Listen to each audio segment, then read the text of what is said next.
Good morning बेटा। हम chapter number 3 US hegemony in world politics पढ़ रहे थे और आज का हमारा टॉपिक है द क्लिंटन्स ईयर।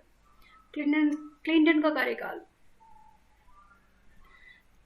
क्लिंटन, जिनका पूरा नाम था विलियम जेफरसन क्लिंटन, इन्हें हम बिल क्लिंटन के नाम से भी जानते हैं। ये 8 साल तक अमेरिका के राष्ट्रपति रहे, 1992 से लेकर 1990 तक, 2000 तक। तो अपने 8 साल के कार्यकाल के दौरान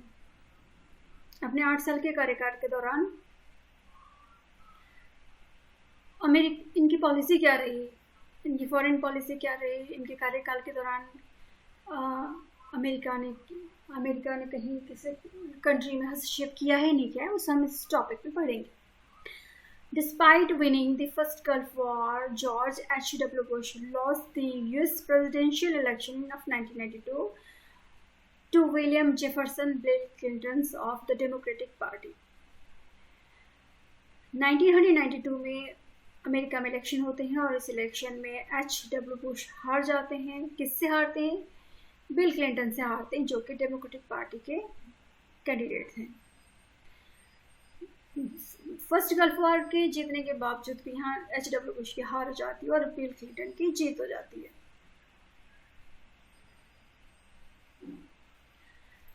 बिल क्लिंटन ने अपने चुनावी कैंपेन के दौरान अपने डोमेस्टिक पॉलिसीज को, डोमेस्टिक इश्यूज को ज़्यादा उठाया था। चुनावी कैंपेन के दौरान क्लिंटन के जो इश्यूज थे चुनावी कैंपेन के, उनके मैनिफेस्टो के जो इश्यूज थे, वो अपने फॉरेन पॉलिसी से कहीं ज़्यादा अपने डोमेस्टिक इश्यूज़ को लेकर थे और अपने डोमेस्टिक इश्यूज़ को लेकर ही वो इलेक्शन जीते।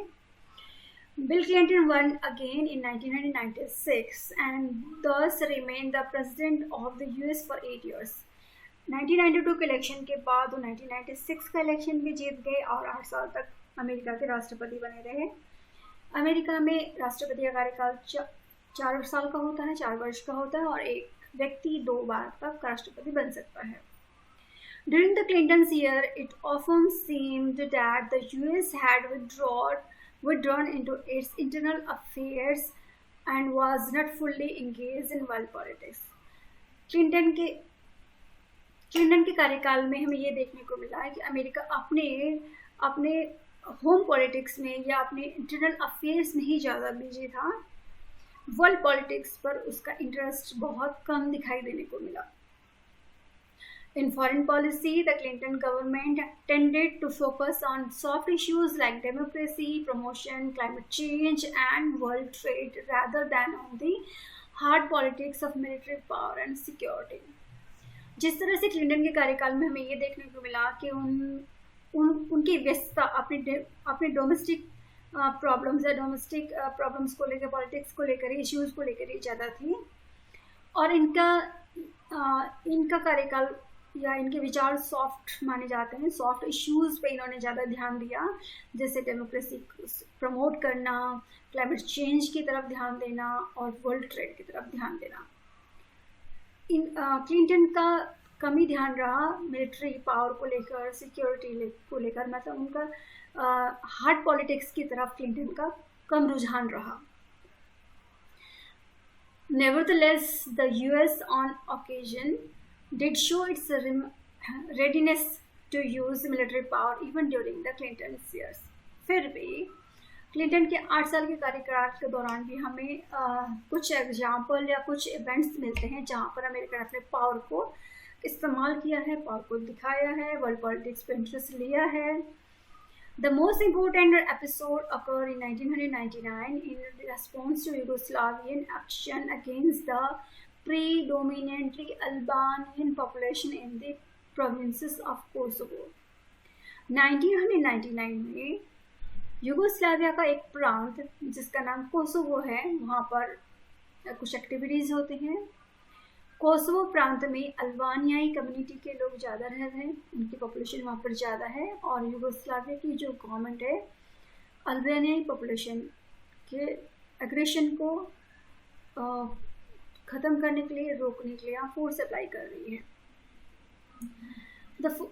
यहाँ पर जो अल्बानियाई पॉपुलेशन है जो कोसोवो प्रांत में रहता है उनके प्रोटेक्शन के लिए, उनकी प्रोटेक्शन के लिए, उनके साइड में होकर, उनकी तरफ होने के लिए, उनकी प्रोटेक्शन के लिए यहाँ पर अमेरिका नाटो के फोर्स के साथ, नाटो आपको पता है नॉर्थ अटलांटिक ट्रीटी ऑर्गेनाइजेशन, इसमें इसके इस्टेब्लिशमेंट 1949 में हुआ था।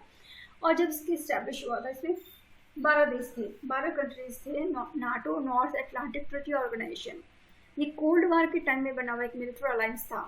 तो नाटो कंट्री ने सभी ने मिलकर, इसमें अमेरिका के सहित नाटो कंट्री जो बाकी थे इसके अंदर, इस अलायंस के अंदर जो बाकी कंट्री थे, उन सब ने मिलकर बॉम्बिंग की यूगोस्लाविया में।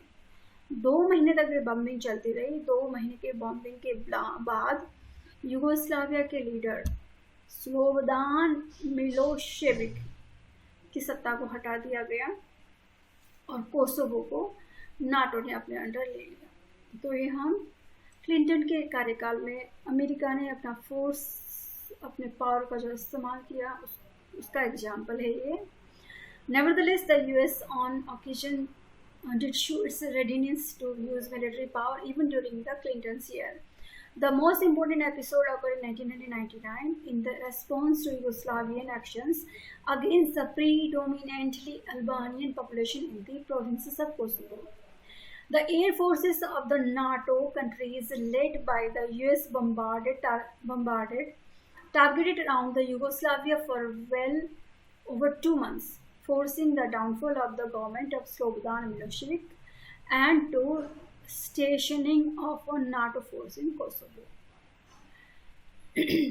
ऐसे ही दूसरा एग्जाम्पल भी हमें देखने को मिलता है केन्या और तंजानिया में, जो अमेरिकन एम्बेसी थी उनमें अटैक हो जाता है।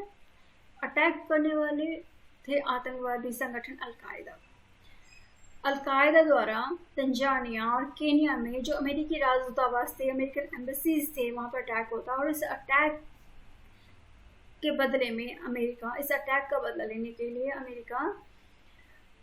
अमेरिका जहाँ पर अलकायदा के ठिकाने थे, सूडान, अफगानिस्तान, इन इलाकों पर अटैक करता है और इस अटैक का नाम दिया जाता है ऑपरेशन इनफाइनाइट ब्रिज।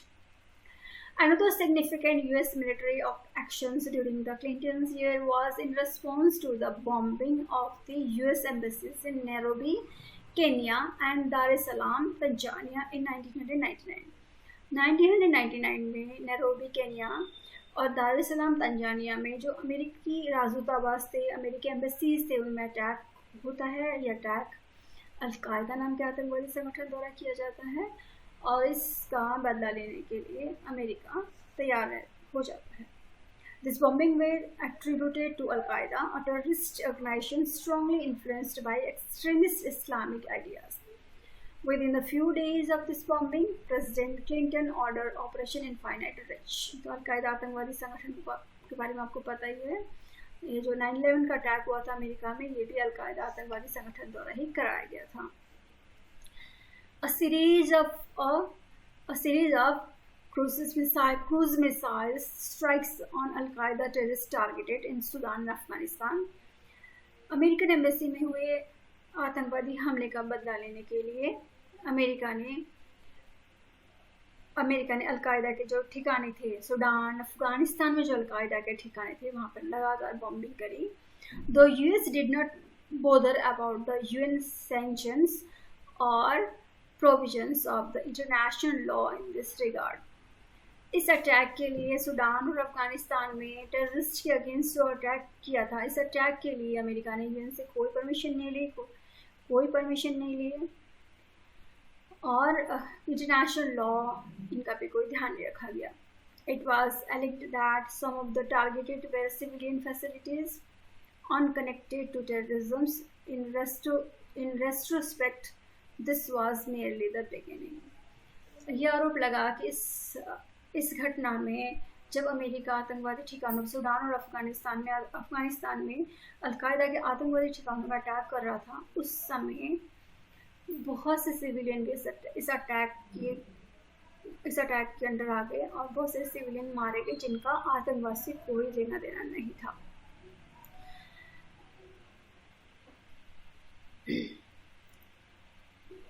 तो बेटा ये यहाँ तक हमने पढ़ लिया। अब हम 9/11 के बारे में पढ़ेंगे। 9/11 and the global war on terror.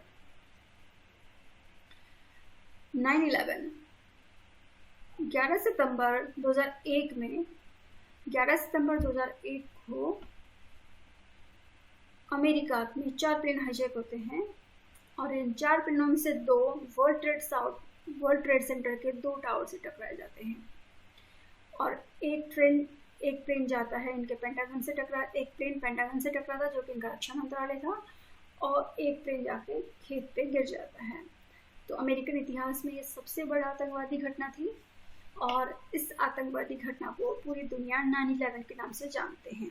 तो इस 9/11 के बारे में हम कल के लेक्चर में पढ़ेंगे। आज के लिए इतना ही। Thank you so much.